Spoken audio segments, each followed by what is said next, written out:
أعوذ بالله من الشيطان اللعين الرجيم بسم الله الرحمن الرحيم الحمد لله رب العالمين وهو أحسن الخالقين والصلاة والسلام والتحية والإكرام على الرسول المسدد والمحمود الأحمد والمصطفى الأمجد أبي القاسم محمد اللهم صل على محمد وآل محمد وعجل فرجهم أجمعين وعليه الطيبين الطاهرين المنتجبين المنتخبين الميامين المعصومين لا سيما لا بقية الله في الأرضين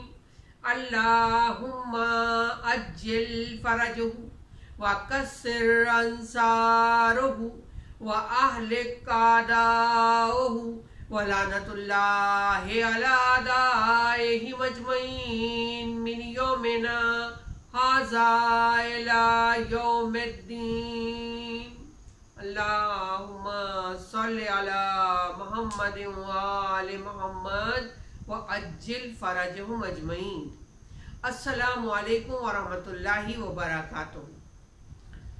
اعلان پروردگار ہو رہا ہے سورہ بقرہ کی آیت نمبر 197 میں وَتَزَوَّدُوا فَإِنَّ خَيْرَ الزَّادِ التَّقْوَىٰ وَاتَّقُونِ يَا أُولِي الْأَلْبَابِ۔ پروردگار عالم اعلان کر رہا ہے کہ سامان سفر تیار کرو اور بہترین سامان تقوی ہے۔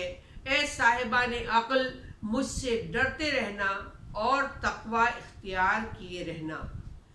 اس آیت مبارکہ کی روشنی میں ہم مختلف آیات قرآنی اور احادیث معصومین سے استفادہ کرتے ہوئے اپنی مختلف منزلوں کو طے کر رہے ہیں اور اپنا عنوان پیغامات درسگاہ حسینی آگے بڑھا رہے ہیں، اور آج بھی ہم اسی طرح سے جبکہ ایک نئی منزل میں داخل ہو رہے ہیں اپنی اس منزل کو قرآن اور حدیث معصوم کے ساتھ طے کریں گے۔ چھٹے امام جعفر صادق علیہ السلام اللہم صلی علی محمد وآل محمد وعجل فرجہم اجمعین، آپ نے اس آخری زمانے کے لیے جو ذکر بتایا تھا آج ہم اس کی مدد سے آگے بڑھیں گے، جس میں آپ نے بتایا تھا کہ یہ ذکر پڑھا جائے یا اللہ ہو یا رحمان ہو یا رحیم یا مقلب القلوب ثبت قلبی علی دینک۔ اس حوالے سے ہم آج کی منزل میں داخل ہو رہے ہیں اور اس کے سہارے سے ہماری گفتگو آگے بڑھے گی۔ اس سال کی عزاداری پچھلے سالوں کے مقابلے میں بالکل جدا انداز سے جاری اور ساری ہے، چونکہ اس سال ایام عزا جو آئے ہیں ہمارے سامنے تو اس میں پوری دنیا میں کورونا کی وبا پھیلی ہوئی ہے، اور اس کی وجہ سے مجالس کا انداز اور عزاداری کا انداز کچھ تبدیل ہوا ہے، کیونکہ کرونا وائرس کے حوالے سے SOPs پر عمل کیا جا رہا ہے۔ مومنین زیادہ سے زیادہ کوشش کر رہے ہیں کہ ان ساری احتیاطی تدابیر کو جو کہ حکومت نے بیان کی ہے اور ہمارے مجتہدین بھی ہمیں متوجہ کر رہے ہیں اس کو زیادہ سے زیادہ فالو کریں، لیکن اعداد و شمار یہ بتا رہے ہیں کہ اس سال مجالس سننے والے سامعین کی تعداد زیادہ بڑھ گئی ہے، کیونکہ گزشتہ سالوں میں بہت دفعہ ایسا بھی ہوتا تھا کچھ لوگ بیماری کی وجہ سے یا کسی اور زحمت اور پریشانی کی وجہ سے کبھی کبھی پہنچ نہیں پاتے تھے۔ اب یہ مسئلہ ان کے سامنے سے بھی ہٹ گیا۔ وہ سارے لوگ جو کسی نہ کسی وجہ سے گھروں پہ رک جاتے تھے کسی مجبوری پریشانی سے، اب نیٹ اور موبائل اور یہ دیگر ٹیکنالوجی کی ترقی سے فائدہ اٹھاتے ہوئے اب مجالس کے سامعین بہت بڑھ گئے ہیں۔ دیکھیے غم حسین ابن علی معجزہ ہے، ایک تو یہ رکنے والی چیز ہے نہیں، اس لیے کہ یہ ایک عام چیز نہیں ہے، دوسرے یہ وہ غم ہے جو کہ سننے والے کو حیات بخشتا ہے۔ جتنے باقی غم ہیں دنیا کے وہ انسان کو بوڑھا کرتے ہیں، اور غم حسین ابن علی اس کو روحانی تازگی عطا کرتا ہے۔ یہ فرش عزا جسمانی اور روحانی بیماریوں سے نجات دلاتا ہے۔ تو غم حسین ابن علی اپنی پوری آب و تاب سے پوری دنیا میں منایا جا رہا ہے، سامعین کی تعداد میں اضافہ ہوا ہے، اور لوگ نواسہ رسول کا پرسہ خاندان رسالت کو، امام وقت کو پیش کر رہے ہیں۔ اس عالم میں جبکہ سب لوگ اپنی اپنی مصروفیات کے باوجود اس سب عزاداری میں مصروف ہیں، ہم دعا گو ہیں کہ پروردگار عالم کل مومنین کو، انسانیت میں سارے لوگ جتنے بھی ہیں سب کو صحت عطا فرمائے اور اس بیماری سے اپنی حفظ و امان میں رکھے۔ وہ جس کا شکار ہو گئے پروردگار انہیں صحت عاجلہ اور کاملہ عطا فرمائے۔ کرونا وائرس ایک ایسی بیماری ہے جو ایک انسان سے دوسرے کو لگ رہی ہے، ایک انسان سے دوسرے کو لگ رہی ہے۔ پیغمبر اسلام حضرت محمد مصطفیٰ صلی اللہ علیہ وآلہ وسلم، اللہم صلی علی محمد وآل محمد وعجل فرجہم اجمعین، آپ ارشاد فرماتے ہیں، آپ کا مفہوم ہے کہ اگر سورہ فرقان لکھ کر اپنے پاس رکھی جائے، سورہ فرقان لکھ کر اپنے پاس رکھی جائے تو انسان موذی جراثیم اور کیڑوں سے محفوظ رہتا ہے۔ اگر اسے یہ خدشہ ہے کہ کوئی جراثیم اسے لگ جائیں گے، کوئی بیماری اسے لگ جائے گی، تو وہ اپنی حفاظت کے لیے ذات ختمی مرتبت کے اس قول کی روشنی میں سورہ فرقان کو اپنے پاس رکھ سکتا ہے تاکہ ان چیزوں سے محفوظ رہے۔ دوا بھی بہت ضروری ہے، احتیاط بھی بہت ضروری ہے، اور یہ جو دعائیں ہیں ان کا بھی اپنا ایک خاصا اثر ہے۔ پھر ایک اور عمل ہے، سورہ بنی اسرائیل کی آیت نمبر 82، سورہ بنی اسرائیل کی آیت نمبر 82 کا 7 مرتبہ پڑھنا۔ کوئی بھی بیماری ہو اس سے نجات دلانے میں بہت زیادہ مجرب ہے۔ اب یہ سورہ بنی اسرائیل کی آیت نمبر 82 جو 7 مرتبہ پڑھنی ہے، اس کا طریقہ کوئی وقت کی پابندی نہیں ہے، جب انسان کو وقت ملے اس کی تلاوت کر سکتا ہے۔ دن میں کتنی دفعہ، صبح، دوپہر، شام، یا رات کو کرے یا دن میں، یہ بھی اس کے اوپر منحصر ہے جیسے اسے ٹائم ملے، لیکن اس کی تاثیر یہ ہے کہ جو بھی بیماریاں ہوں گی انسان کو ان بیماریوں سے نجات ملے گی۔ آج کا زمانہ بہت ساری ترقیاں ہیں، بہت سارا ایڈوانس چیزیں آ گئی ہیں۔ اس وقت جو میں آگے بڑھنا چاہ رہی ہوں وہ یوں تو عموماً سارے ہی لوگوں کے لیے بات کر رہی ہوں، لیکن خصوصاً میں یوتھ کے حوالے سے بات کر رہی ہوں۔ جو ہمارے نوجوان ہیں واقعاً وہ ہمارا بڑا سرمایہ ہے، وہ ہماری آئندہ آنے والی نسلیں ہیں سامنے، اور وہ ہمارے اس مشن کو آگے لے کے بڑھنے والی ہے۔ یوں تو میرے سارے ہی سامعین کے لیے یہ گفتگو ہے، لیکن خصوصاً میں یوتھ کو زیادہ سمجھتی ہوں کہ اس میں ایڈریس کیا جائے۔ دیکھیے، جب چھٹے امام جعفر صادق علیہ السلام کا زمانہ تھا، اللہم صلی علی محمد وآل محمد وعجل فرجہم اجمعین، تو معصوم نے اس زمانے کی بات کی جس میں آج ہم اور آپ رہ رہے ہیں۔ آج کے زمانے میں ہر طرف دیکھیں آپ کہ گناہوں کی کثرت ہے اچھائیاں، ایسے انکار نہیں کیا جا سکتا کہ ساری اچھائیاں ختم ہو گئی، لیکن گناہوں کی کثرت بھی ہے اور گناہ کرنے میں سہولتیں بھی زیادہ۔ یہ جو آئی ٹی کی ترقی ہوئی، جس نے آئی ٹی کا نیگیٹو اور پازیٹیو یوز انسان کو بتایا گیا ہے، لیکن کتنے لوگ اس کو پازیٹیو یوز کر رہے ہیں اور کتنے نیگیٹو یوز کر رہے ہیں۔ آج ہر کے ہاتھ میں موبائل ہے، نیٹ کی سہولتیں ہیں، لیپ ٹاپ ہے، آپ اس پر کیا کر رہے ہیں؟ پیرنٹس ہر وقت آپ کے ساتھ نہیں ہیں اور رہ بھی نہیں سکتا کوئی کسی کے ساتھ۔ اب یہ آپ کا خود کا جہاد ہے کہ آپ کیا کر رہے ہیں۔ آپ کے والدین آپ کے بڑے، آپ کے بزرگ ہر وقت آپ کو نہیں دیکھ سکتے اور بہت مشکل ہوگا ایسا کرنا۔ معصوم نے یہی زمانے کے بارے میں بات کی، گناہوں کی کثرت ہوگی، اور کثرت کی وجہ سے جہاں اور لوگ پریشان ہیں وہاں خصوصاً نوجوان، ان کو ان گناہوں سے بچنے کے لیے بڑا جہاد کرنا پڑے گا، جہاد پہ نفس بہت کرنا پڑے گا۔ کیونکہ کون سا زمانہ بتایا معصوم نے؟ یہ وہ زمانہ ہے جب کہ ایمان کو بچانا مشکل ہے۔ کس طرح مشکل ہے؟ جیسے ہاتھ پر انگارے کو لے کے کھڑے ہونا مشکل۔ کسی کے ہاتھ پہ انگارہ رکھ دیجئے فوراً ہٹائے گا، برداشت نہیں ہو سکے۔ ایسا ایمان کو بچانا مشکل ہے۔ چھٹے امام کہہ رہے ہیں جب آخری زمانہ آئے گا تو یہ والا زمانہ جس میں ہم رہ رہے ہیں تو یہ حالت ہو جائے گی، لوگ فکر مند ہو گئے، لوگ پریشان ہو گئے۔ اچھا آپ یہ بتا رہے ہیں ایک ایسا زمانہ بھی آئے گا؟ ہم یہ پوچھنا چاہ رہے ہیں کہ آخر اس زمانے کے لوگ، اس زمانے کے جوان، اس زمانے کے لوگ اپنے ایمان کو کیسے بچا سکتے ہیں؟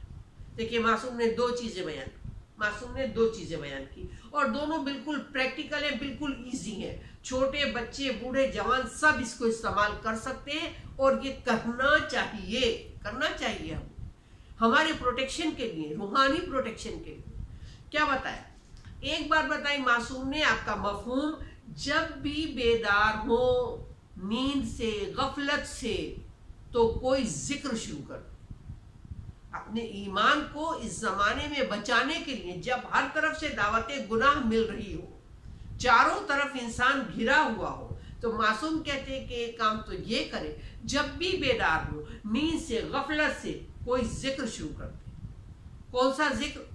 جو بھی وہ کر سکتے ہو، مثلا درود پڑھ سکتے ہیں، مثلا اللہ اکبر پڑھ سکتے ہیں، سبحان اللہ پڑھ سکتے ہیں، الحمدللہ پڑھ سکتے ہیں، استغفار پڑھ سکتے ہیں، تسبیحات اربع پڑھ سکتے ہیں، جو جس کو جتنی سہولت ہو۔ کوئی اس میں تعداد کا تعین نہیں ہے۔ اچھا کچھ دیر کوئی ذکر پڑھا، اس کے بعد کچھ اور ذکر شروع کر دیا، لا الہ الا اللہ پڑھنے لگے، تو کوئی پابندی نہیں ہے۔ لیکن معصوم کیا کرے؟ کوئی نہ کوئی ذکر جاری رکھیں۔ اس ذکر سے یہ ان کو تحفظ ملے گا کہ گناہ میں پھنسنے سے بچ سکیں گے جب بھی بیدار ہو۔ اب یہ چھوٹے چھوٹے سے ذکر ہیں، کچھ بھی کام کرتے ہوئے لا الہ الا اللہ پڑھنا، اللہ اکبر کہنا، سبحان اللہ کہنا، یہ کوئی مشکل کام نہیں ہے۔ کہا ایک تو یہ کریں۔ پھر پوچھا اچھا کوئی خاص چیز بتائیے جو کہ اس زمانے کے لوگ وہ ذکر پڑھیں، کوئی خاص ذکر۔ اب دیکھیے تو ایک عام بات کی، کوئی بھی ذکر پڑھے، کوئی بھی پڑھ لی، کسی اس کی ضرورت نہیں ہے تعداد کی، تعین کی۔ تھوڑی دیر ایک ذکر پڑھا، اس کے بعد دوسرا شروع کر دیا، پھر تیسرا، کوئی مسئلہ نہیں، شرط کیا ہے؟ کوئی ذکر پڑھا جائے۔ پھر پوچھا لوگوں نے کوئی خاص ذکر؟ تب آپ نے بتایا کہ ہاں خاص ذکر۔ کون سا خاص ذکر؟ وہی جو ہم نے آغاز میں بیان کیا۔ کیا خاص ذکر بتایا؟ کہا یہ خاص ذکر پڑھیں، اس کے ذریعے وہ اپنے ایمان کو بچا سکتے ہیں۔ کیا پڑھیں؟ یا اللہ ہو، یا رحمان ہو، یا رحیم، یا مقلب القلوب ثبت قلبی علی دینک۔ مفہوم کیا ہے؟ اے رحمان، اے رحیم، اے اللہ، تو میری اتنی طاقت دے، مجھے اتنی قوت دے کہ میرا قلب تیرے دین پر برقرار رہے، میں ثابت قدم رہوں۔ اے اللہ، اے رحمان، اے رحیم، یہ طاقت بھی تو ہی دے سکتا ہے۔ کہا یہ ذکر خاص ریکمنڈ کیا معصوم نے اس آخری زمانے کے لیے، جب کہ گناہوں کی کثرت ہے اور انسان چاہتا ہے کہ جہاد بن نفس کرے، گناہوں سے خود کو بچائے۔ دیکھیے ایک تاثر بنا ہوا ہے جو کہ عمر سعد کی فکر تھی، آج لوگوں میں پائی جاتی ہے، اور تکلیف یہ ہے کہ مومنین میں بھی پائی جاتی ہے کہ جتنے عمل خیر ہمیں بتائے جاتے ہیں وہ سارے عمل خیر ہم کرتے رہے، لیکن اس کا اجر تو ہمیں ملنا ہے آخرت میں ملنا ہے۔ تو ابھی آخرت تو بہت دور ہے، کس نے دیکھی ہے؟ اس لیے زیادہ لوگ توجہ کر جاتے ہیں، مبتلا ہو جاتے ہیں گناہ کی طرف کہ یہ ایک لمبا سودا ہے، نقد تو ہے نہیں کہ ابھی ہم نے یہ کام کیا نیک اور اجر مل گیا، یہ تو سب قیامت کی باتیں ہیں۔ دیکھیے یہی فلسفی دشمن اہل بیت کی ہے، یہ محب اہل بیت کی نہیں ہے۔ محب اہل بیت کی فلسفی ان سے جدا ہونی چاہیے۔ ہر عمل خیر اپنا اثر رکھتا ہے، اپنا اجر رکھتا ہے، وہ اجر آخرت میں بھی ملتا ہے اور دنیا میں بھی وہ اس کو دیکھ سکتا ہے، دنیا میں بھی دیکھ سکتا ہے۔ دیکھیں، ایک مدرسے کے کچھ طلبہ تھے، ایک مرتبہ ایک شخص نے اپنے ہاں ان طلبہ کو کھانے پہ بلایا، ان کی دعوت کی کہ آپ سب لوگ تشریف لائیے اور ہمارے ساتھ کھانا تناول فرمائیے، کھانا کھائیے۔ مدرسے کے وہ طلبہ اپنے مدرسے سے نکلے اور جن صاحب نے انہیں بلایا تھا ان کے گھر پہ چلے گئے اور ایک روم میں بیٹھ گئے اپنے روم۔ جب روم میں بیٹھ گئے، کمرے میں بیٹھ گئے، گرمی کا زمانہ تھا، تو ایک صاحب آ گئے اور ایک صاحب نے، جن کے ہاتھ میں ایک تصویر تھی، انہوں نے ان طلبہ کو مخاطب کیا۔ اب میں آپ کی بہت توجہات چاہتی ہوں اور خصوصاً یوتھ کی بہت چاہتی ہوں، ان کی بہت چاہتی ہوں۔ آ گئے، یہ سارے طلبہ تھے، جوان تھے، آ گئے اور ان کے ہاتھ میں ایک وہ جو صاحب ہے ان کے ہاتھ میں ایک تصویر تھی، اور جو تصویر تھی وہ ایک خاتون کی تھی۔ انہوں نے ان طلبہ سے کہا کہ آپ مدرسے کے طلبہ ہیں، ایک تقوی ہے، ایک نظام ہے، ایک سسٹم ہے، ایک ماحول جس میں آپ رہ رہے ہیں، لیکن اب یہاں وہ نہیں ہے، یہ مدرسہ تو نہیں ہے، تو گھر میں آپ آئے ہیں۔ تو میرے ہاتھ میں یہ ایک تصویر ہے، ایک عورت کی تصویر۔ اب آپ میں سے کون کون اس تصویر کو دیکھ کر لذت حاصل کرنا چاہتا ہے اور کون مولا علی کا دیدار، مولا کا دیدار ملنے والا ہے؟ دو چیزوں کا رکھا، تو یہ آپ کی چوائس ہے۔ اور دیدار تو پھر آخرت کی بات ہے، وہ تو معاملات آخرت کے ہیں، اور یہ تصویر تو یہاں حاضر ہے۔ آج کل آپ دیکھیں تصویروں کے ذریعے نگاہوں سے ہونے والے گناہوں کی بہت کثرت ہے، تصویروں کے ذریعے نگاہوں سے ہونے والے گناہوں کی بہت کثرت ہے، آپ میں سے ہر ایک جانتا ہوگا۔ اس وقت اتنی دامن وقت میں گنجائش نہیں ہے کہ میں اس کی تفصیلات میں جاؤں، میں اشارتاً بات کو آگے بڑھا دوں۔ وہ بھی وہی تصویر لایا، کہا کون ہے جو اس تصویر کو دیکھے شہوت کے ساتھ اور لذت حاصل کرے، اور کون ہے جو جناب امیر کا دیدار کرنا چاہتا ہے۔ تصویر گھومنا شروع ہو گئی، ایک نے لی، دوسرے نے لی، تیسرے نے، یہ ذہن میں آگے نا، اب مولا کا دیدار تو بات کی بات ہے، تصویر تو ابھی سامنے ہے۔ بس دیکھیے، یہی موقع ہے جہاد بن نفس، شروع ہو گئی تصویر، اور کمنٹس آنے لگے، سب اپنے اپنے تبصرے کرنے لگے، تصویر ایک کے بعد دوسرا، دوسرے کے بعد تیسرا، تیسرے کے بعد چوتھا گھوم رہی تھی، اور انہی میں ایک ایسا تھا جوان، وہ ایک تذبذب تھا، ایک کیفیت تھی، چاہ رہا تھا کیا کروں، اور آخر وہ کامیاب ہو گیا، جبکہ بالکل اس کے بازو میں بیٹھے ہوئے جوان کے پاس تک تصویر آ گئی۔ اب یہ تھا کہ اسے ملے، اس کو ملے، ایک دم جھٹکے کے ساتھ کھڑا ہو گیا، یعنی ایک طرح سے اعلان کر دیا کہ نہیں دیکھنی، چونکہ کھڑا ہو گیا۔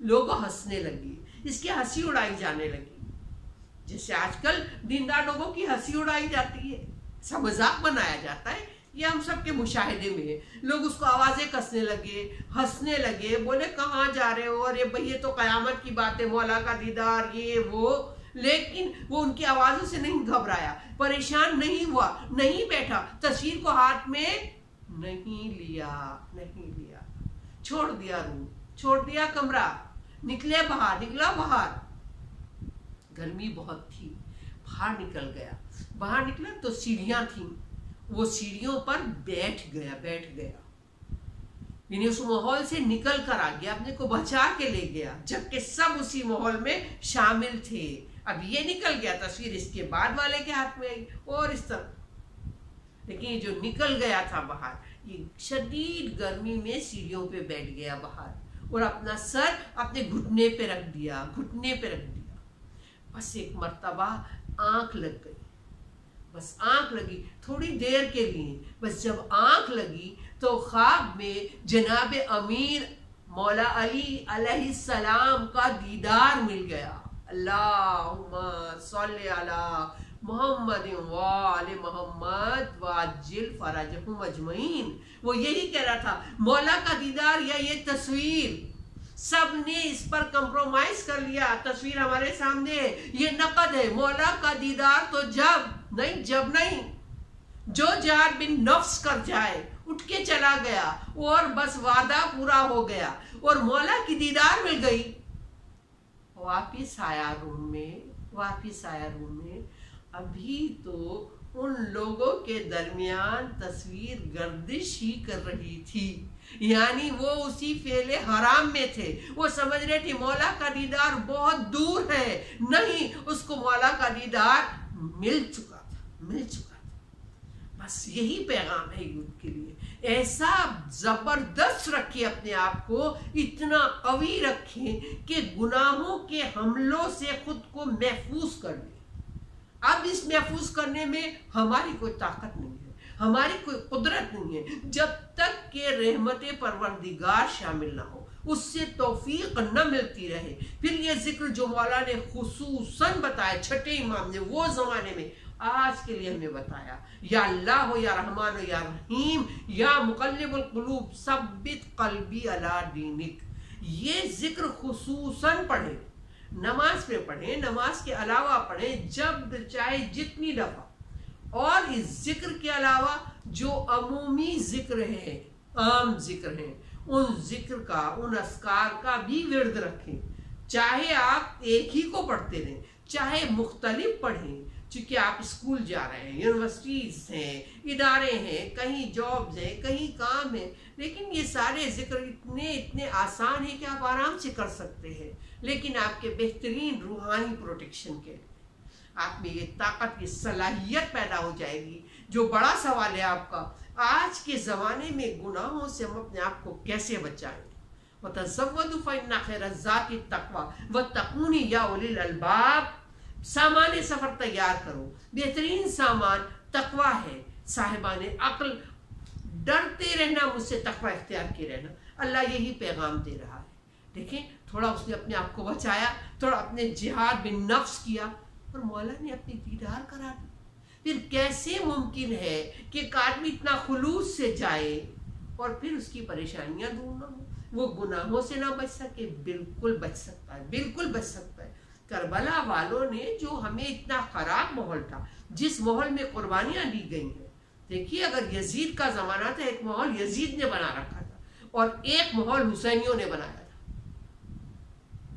آپ سب کی طرف سے جواب آتا ہے، آج جب بھی بات ہوتی ہے، جہاں میرے لیکچر ہوتے ہیں، سیمینار ہوتے ہیں، سب بچے جب اٹھ کے سوال پوچھ رہے ہوتے ہیں، بات کرتے ہیں، اپنے ایشوز بیان کرتے ہیں، ماحول کیا ماحول؟ وہی 61 ہجری میں ایک ماحول یزیدیوں کا تھا اور ایک حسینیوں کا تھا، گرچہ یزیدیوں کی کثرت تھی اور یہ لوگ قلیل تھے، لیکن قلیل ہونے کے باوجود اتنے پاورفل تھے۔ حسین آج بھی زندہ ہے، فکر حسینی زندہ ہے، شہداء کی یاد زندہ ہے، ہم اور آپ پوری دنیا منا رہی ہے، وہ الہی نمائندے مانے جا رہے ہیں، دنیا میں ہر فرد ان کے ذکر میں عزت سمجھتا ہے، یہ عزت ان کی تھی، گرچہ خراب ماحول والوں نے ہر طرح کے آزار اور تکلیف میں مبتلا کر دیا، لیکن پھر بھی حسین جیت گئے، حسین زندہ ہے۔ کتنے مصائب ہیں مولا! جب عاشور کا دن آ گیا تو مولا کا دفتر قربانی کھل گیا، اپنے اصحاب کی شہادتیں دیکھی ہیں مولا نے، 3 دن کی بھوک اور پیاس۔ پھر یہ تو دیکھیں جب اقربا کی قربانیاں شروع ہوئی ہیں، ہر رشتہ ایسا رشتہ، خون کے رشتے اپنے سامنے دم توڑ رہے ہیں، کبھی اونو محمد کے لاشیں لاتے، کبھی 18 برس کے کڑیل جوان کے سینے سے سینہ نکالتے، کوئی لائے تو حسین جیسا دل، اور کبھی قاسم کا تنے پائمال لاتے ہیں، اور کبھی قوت بازو کے کٹے ہوئے شانے اٹھاتے ہیں حسین ابن علی، اور پھر جب مقتل میں جاتے ہیں اور صدا دیتے ہیں حل من ناصر ینصرنا. ایک مرتبہ خیام حسینی سے گریے کی آوازیں بلند ہوتی. حسین واپس آتے ہیں. حسین گریے کی آوازیں کیوں بلند ہیں؟ ابھی میں زندہ ہوں، بس اب شب عاشور آ رہی ہے، شب عاشور سامنے ہے. حسین کی تیاریاں اپنے عروج پر ہیں. اور جب صبح عاشور آ گئی ہے اور مولا جو ہے، مولا یہ کہہ رہے کیوں گریا ہے، اور بیویاں کہہ رہی ہیں صدا استغاثہ بلند ہوتے ہی بچے نے خود کو جھولے سے گرا دیا. ارباب اعضاء حسین اس بچے کو بھی لے گئے، اس بچے کی بھی شہادت ہوئی.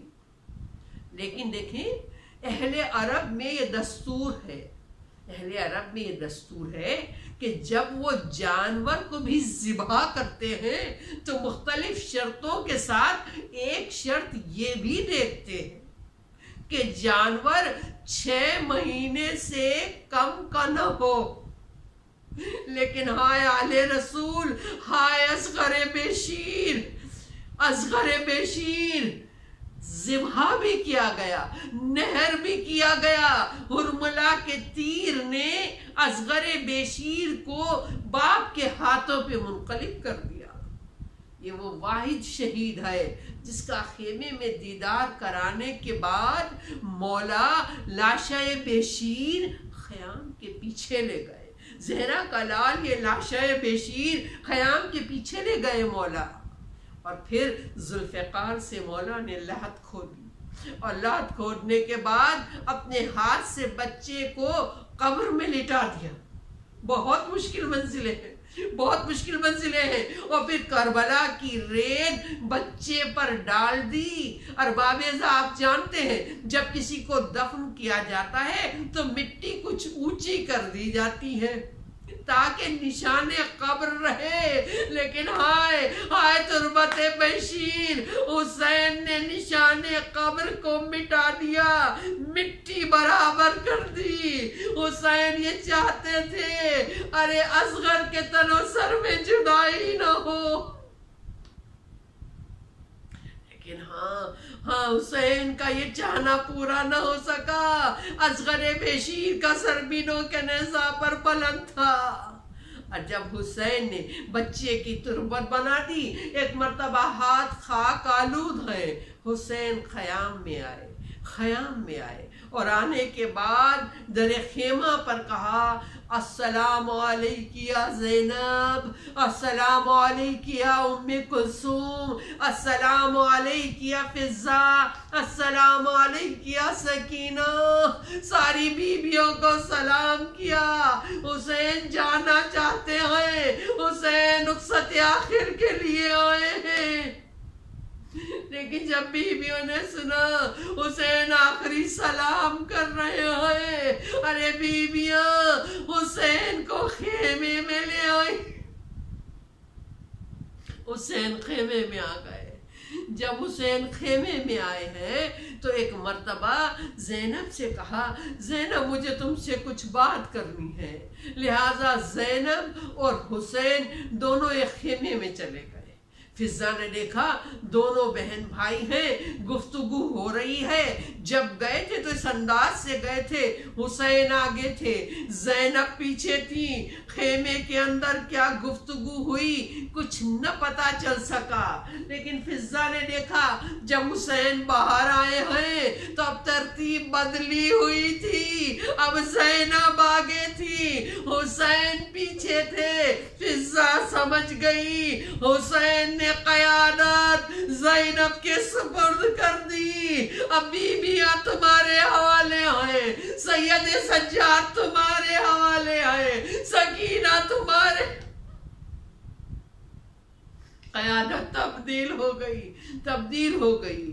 ایک مرتبہ کہا زینب نے فضہ ذرا نانا کی مسند تو بچھا دے.